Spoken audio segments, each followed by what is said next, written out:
Halachot. Hazak ou Baruch, Rabotai, Besorot Tovot. On est aujourd'hui le 23 Iyar. Ou vous préférez le 24 mai ou Maï? Qu'est-ce qu'on dit? Il y avait un grand rabbin il y a à peu près 200 ans, il s'appelait Rabbi Israël, mais Apta, Ohev Israël. Il disait, regardez ce mois-là, que dans tout le monde il est reconnu comme un mois qui est bien, parce qu'on est sorti d'hiver. Alors tous ceux-là qui parlent en anglais, ils ont pris le mois pour eux, Maï, c'est à moi. Tous ceux-là qui parlent français, ils sont toujours dans le doute, mais il n'y a que nous où on dit non, Iyar c'est les initiales, Ani Hashem Rofecha. Pas moi, Dieu, je suis ton médecin. Donc il faut essayer d'amener tout, comme nous on parle vers Akadosh Baruch Hu, vers Dieu. Ça veut dire quoi vers lui? On a essayé de comprendre qu'on a 7 étages à monter pour pouvoir recevoir la Torah. On est dans la marche 38 aujourd'hui. On est dans l'étage vers la 6e, qu'elle s'appelle en hébreu Yesod. Si vous voulez faire un petit résumé de tous les étages qu'on a passés déjà, on va essayer même de les donner des noms en hébreu et traduire en français et les expliquer dans le corps où ils sont. Première semaine, c'était la bonté, main droite, beaucoup d'amour.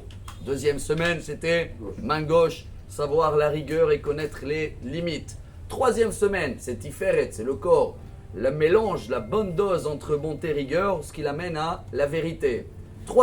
Quatrième étage, c'était Netzach, la victoire. Savoir, pas seulement c'est des belles paroles, allez aujourd'hui je m'engage et demain je ne tiens pas la route. Tous les jours, quotidien, il faut savoir gagner notre Yetzer Hara.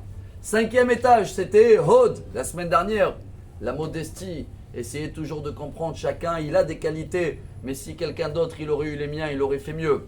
Cette semaine, chers amis, vers la 6e étage, on est dans le Yesod, dans le corps comparé aux membres de création.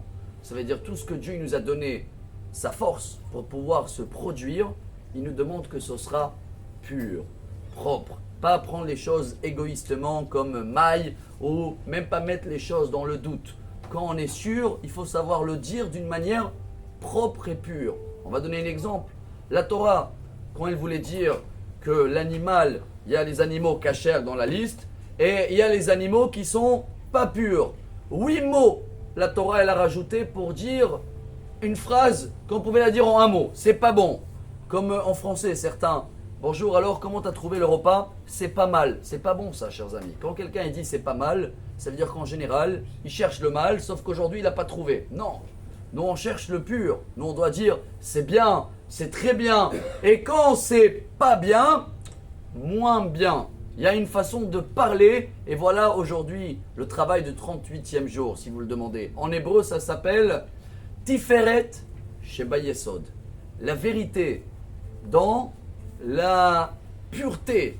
Alors on va essayer de parler, chers amis, ce qu'il y a à l'intérieur de nous. Quand on parle d'une manière égoïste ou d'une manière pas propre, ça veut dire qu'à l'intérieur, chers amis, c'est pas un corps pur, on n'est pas à l'image de Dieu. Si on veut faire le mois d'Iyar et amener tout vis-à-vis de Dieu, venez, on essaye à partir d'aujourd'hui d'être beaucoup moins impur dans notre parole, beaucoup plus vrai. Et comme ça, Bezrat Hashem, tout ce qu'on va demander pendant cette semaine dans la 6e étage, ça va créer, ça va amener des bons fruits. Et comme ça, la semaine prochaine, on va être dans la 7e étage. On est presque prêt pour recevoir la Torah. Et pour l'instant, excellente journée. Amarabi Elazar, Amarabi